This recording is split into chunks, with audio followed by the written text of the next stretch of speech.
Simplicité de la maison du prophète Salmi. On l'appelait la chambre de lumière, non pas à cause d'un décor fastueux, mais parce que la lumière naturelle y pénétrait sans être bloquée par des tentures lourdes ou des meubles encombrants. Aïcha s'asseyait souvent près de l'ouverture, son regard parcourant les murs de boue séchée. Elle se souvenait de la vie vécue ici, une vie où le besoin était minimisé pour laisser place à l'essentiel. Les empires voisins dépensaient des fortunes pour leurs palais, les recouvrant d'or et de soie. Pourtant, le chef d'État de Médine, celui qui dirigeait des milliers d'âmes, vivait dans cette pièce minuscule. Elle pensait, il aurait pu avoir tout. Il a choisi de n'avoir rien. Ce choix n'était pas dicté par le manque, mais par une conscience profonde. Au sol, il n'y avait presque rien. Pas de tapis de perse moelleux pour amortir le pas. Parfois, juste une simple natte de palmier tressée. La rugosité du sol rappelait la rudesse du désert qui entourait la ville.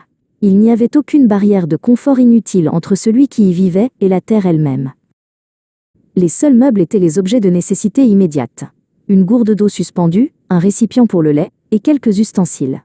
Pas d'étagère sculptée, pas de coffre décoré. Quand il y avait un besoin, c'était un besoin, pas un désir d'ornement. Et puis il y avait le lit, un simple cadre de bois sur lequel était étalé un matelas fait de feuilles de palmier bourrées, ou parfois juste une seule couverture épaisse.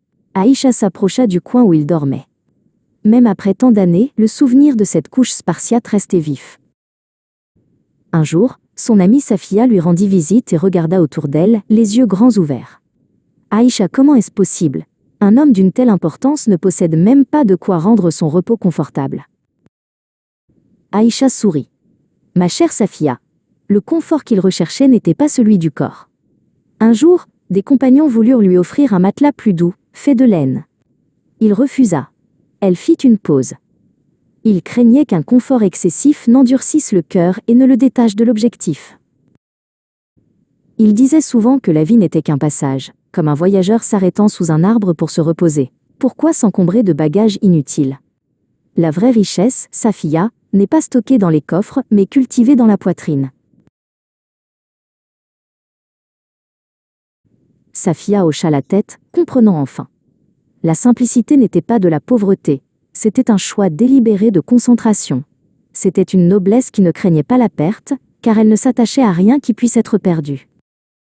Regarder cette pièce vide, c'était comprendre que le détachement des biens matériels est la voie royale vers la spiritualité.